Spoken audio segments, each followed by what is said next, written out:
नमस्कार। आकाशवाणी चंडीगढ़ से प्रादेशिक समाचारों के साथ मैं निधि मुंजाल। अंतरिक्ष अनुसंधिक प्रयोगों के लिए एक्सियम स्पेस कंपनी के चौथे मिशन की रवानगी एक दिन के लिए स्थगित कर दी गई है।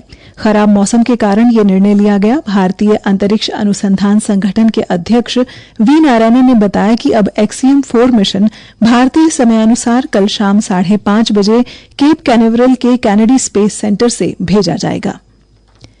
देश में पिछले एक दशक के दौरान सेवा, सुशासन और गरीब कल्याण नीतियों के तहत उल्लेखनीय प्रगति हुई है।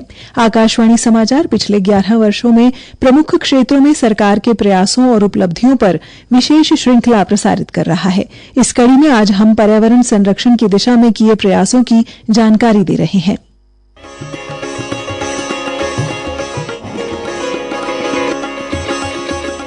पिछले दशक में भारत ने एक ऐसा विकास मॉडल अपनाया है जो पर्यावरण संरक्षण को समावेशी विकास के साथ जोड़ता है। नदियों को पुनर्जीवित करने से लेकर पारिस्थितिकी तंत्र को बहाल करने और हरित बुनियादी ढांचा बनाने तक देश ने एक मजबूत प्रतिबद्धता का प्रदर्शन किया है। नमामि गंगे मिशन दुनिया के सबसे बड़े नदी कायाकल्प कार्यक्रमों में से एक है। इसने जल की गुणवत्ता में सुधार किया है, जैव विविधता को बढ़ाया है और गंगा के पुनरुद्धार में स्थानीय भागीदारी को प्रोत्साहित किया है। इसके साथ ही स्वच्छ भारत मिशन और गोबर्धन योजना ने विशेष रूप से ग्रामीण क्षेत्रों में स्वच्छता और अपशिष्ट प्रबंधन को बदल दिया है। गोबर्धन योजना जैविक कचरे को बायोगैस और खाद में बदलने को बढ़ावा देती है, जो स्वच्छता और ऊर्जा आत्मनिर्भरता दोनों का समर्थन करती है। एक पेड़ माँ के नाम जैसे अभियानों ने नागरिकों को पर्यावरणीय कार्रवाई के लिए प्रेरित किया है। देश भर में 142 करोड़ से अधिक पेड़ लगाए गए हैं,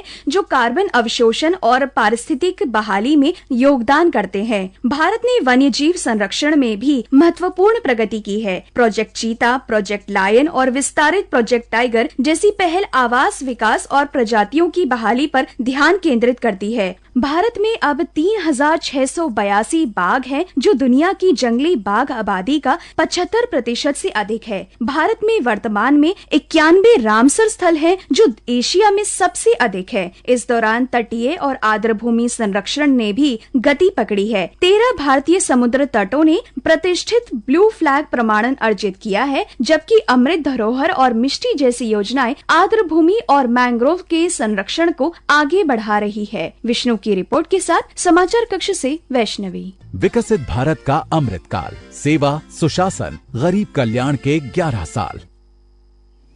केंद्रीय सूचना और प्रसारण तथा संसदीय राज्य मंत्री डॉक्टर एल मुरुगन ने कहा है कि भारत ने पिछले 11 वर्षों में प्रधानमंत्री नरेंद्र मोदी के नेतृत्व में महत्वपूर्ण विकास और सुशासन देखा है।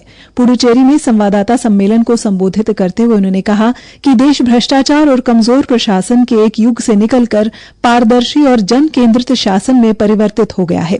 उन्होंने कहा कि भारत दुनिया की चौथी सबसे बड़ी अर्थव्यवस्था बन गया है और 27 करोड़ लोग गरीबी रेखा से बाहर आ गए हैं। डॉक्टर मुरुगन ने कहा कि सरकार ने महिला सशक्तिकरण, किसान कल्याण और गरीबी उन्मूलन को प्राथमिकता दी है। उन्होंने जम्मू कश्मीर में अनुच्छेद 370 को हटाए जाने के बाद विकास और ऑपरेशन सिंदूर में स्वदेशी रक्षा प्रौद्योगिकी के सफल उपयोग और नक्सल गतिविधियों में गिरावट के लिए मोदी सरकार की सराहना की। हरियाणा मुख्यमंत्री नायब सिंह सैनी की अध्यक्षता में कल हुई सोनीपत महानगर विकास प्राधिकरण की बैठक में सोनीपत महानगर क्षेत्र में बुनियादी ढांचा विकास परियोजनाओं हेतु वित्त वर्ष 2025-26 के लिए 349 करोड़ 80 लाख रुपए के बजट को मंजूरी दी गई।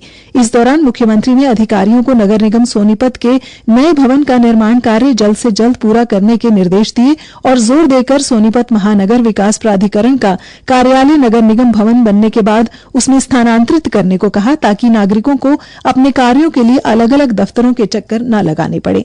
बैठक में प्राधिकरण ने सोनीपत महानगर विकास प्राधिकरण के तत्वावधान में एक एकीकृत कमान एवं नियंत्रण केंद्र की स्थापना एवं निगरानी को भी मंजूरी प्रदान की। इसी के साथ ही समाचार बुलेटिन समाप्त होता है। नमस्कार।